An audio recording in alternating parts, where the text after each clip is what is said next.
Hi friends, good morning. This is Tulasi. Welcome to Tulasi vibes.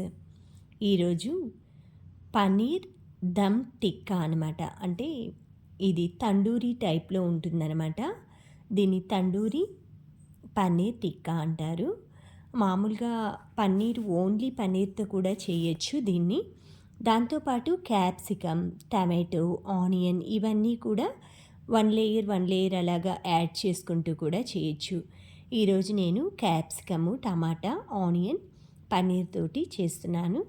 First అయితే పన్నీర్ని అంతా కూడా ఇలా స్క్వైర్ క్యూబ్స్గా మీడియం సైజులో కట్ చేసి పెట్టుకోవాలి. సేమ్ సైజులో క్యాప్సికమ్ని కూడా అదే సైజులో కట్ చేసుకొని పీసెస్ లాగా పెట్టుకోవాలి. దీంతోపాటు ఆనియన్స్ని కూడా సేమ్ సైజులో కట్ చేసుకోవాలి. అన్నీ కూడా కటింగ్ చేసిన తర్వాత మసాలా ఒకటి తయారు చేసుకోవాలి. అదే దీనికి మెయిన్ ఇంగ్రీడియంట్ అనమాట. ఆ మసాలాలో వీటన్నిటినీ కూడా డిప్ చేసి ఒక హాఫ్ అన్ అవర్ నుంచి 1 అవర్ వరకు వదిలేసేయచ్చు. ఈ మసాలా అదంతా కూడా ఎలా తయారు చేయాలి అని ఈ పీసెస్ అన్నీ కటింగ్ అది అయిపోగానే నేను చూపిస్తానండి. చాలా ఈజీగా ఉంటుంది ఈ రెసిపీ. ఎప్పుడైనా చేసుకోవచ్చు. ఈవినింగ్ కానీ ఆఫ్టర్నూన్ లంచ్కి ఎవరైనా గెస్ట్లు వస్తున్నా కూడా ఈ రెసిపీ అయితే స్పెషల్గా చేశారంటే చాలా మంచి మార్క్స్ అయితే పడతాయన్నమాట. పీసెస్ అన్నీ ఈక్వల్ సైజులో ఈ విధంగా కట్ చేసి పెట్టుకున్న తర్వాత మొత్తం అన్నీ కూడా లేయర్స్గా డివైడ్ చేసుకోవాలి. అంటే మనం ఏదైనా ఒక స్టిక్ కానీ తండూరి పీసెస్ గుచ్చే సువ్వలు కానీ ఉంటాయి కదండి, వాటికి మనం స్టిక్ చేసేటానికి వీలుగా వీటిని ఒక స్క్వైర్ షేప్లో కట్ చేసుకున్నామంటే వాటికి ఈజీగా మనం ఎక్కించుకోవచ్చు. ఇప్పుడు దీనికి కావాల్సినవి ఆనియన్ బాగా ఫ్రై చేసి పెట్టుకుంటున్నానండి. ఎందుకంటే మసాలాలు కొంచెం యాడ్ చేయాల్సి వస్తుందన్నమాట. నా దగ్గర ఆల్రెడీ ఉన్నాయి. అయిపోయే టైంలో అలా యాడ్ చేసుకుంటా. ఫస్ట్ మనం స్పైసీకి తగ్గట్లుగా కారం వేసుకోవాలి.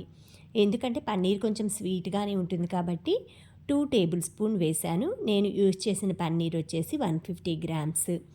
ఇందులోకి ఇది కస్తూరి మేతి అండి, అది కూడా ఒక 2 టేబుల్ స్పూన్ వేసా. జీరా పౌడర్ 1 టేబుల్ స్పూన్, వేయించిన జీలకర్ర పొడి అనమాట.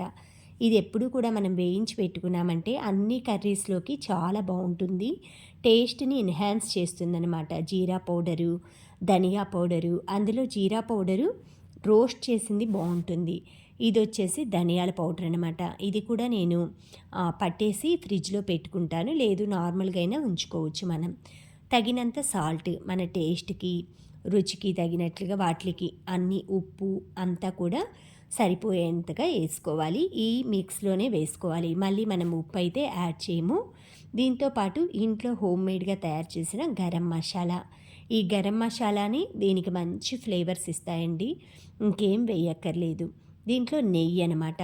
నెయ్యి ఏంటంటే సిల్కీ స్ట్రక్చర్గా మొత్తం ఈ మసాలానంతా కూడా ఒక క్రీమీ స్ట్రక్చర్గా ఫామ్ చేయటానికి. తర్వాత పెరుగు యాడ్ చేస్తాను ఇందులో. ఆనియన్ పీసెస్ కూడా ఫ్రై చేసిన వేసానండి, అవి స్కిప్ అయిపోయింది.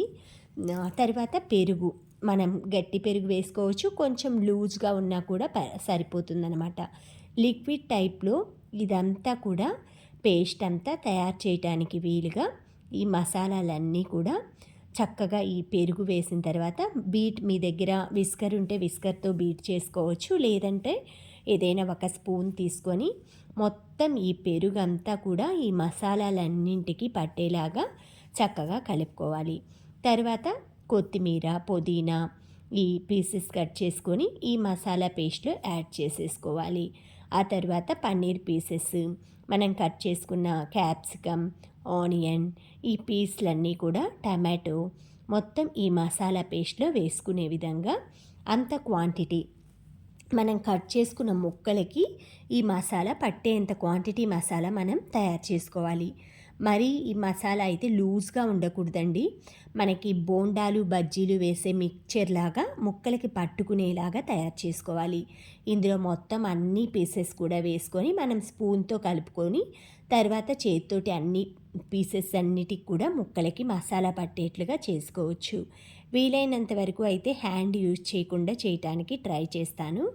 ఎందుకంటే ఆ తర్వాత మనం ఆ మసాలాలు అవి హ్యాండ్కి పట్టినాయనుకోండి స్పైసీగా ఉంటుంది కదా, తర్వాత స్నానం అది చేయాలన్నా కూడా మనకు ఆ కారం చేతులు అవి మొహం అంతా కూడా మంటగా అనిపిస్తుంది. వీలైనంత వరకు స్పూన్ తోటి ట్రై చేస్తాను. తర్వాత ఈ మసాలాలంతా కూడా చూసారు కదా, చక్కగా ముక్కలన్నిటికి కూడా పట్టేంత మసాలా అయితే పర్ఫెక్ట్గా సరిపోయింది.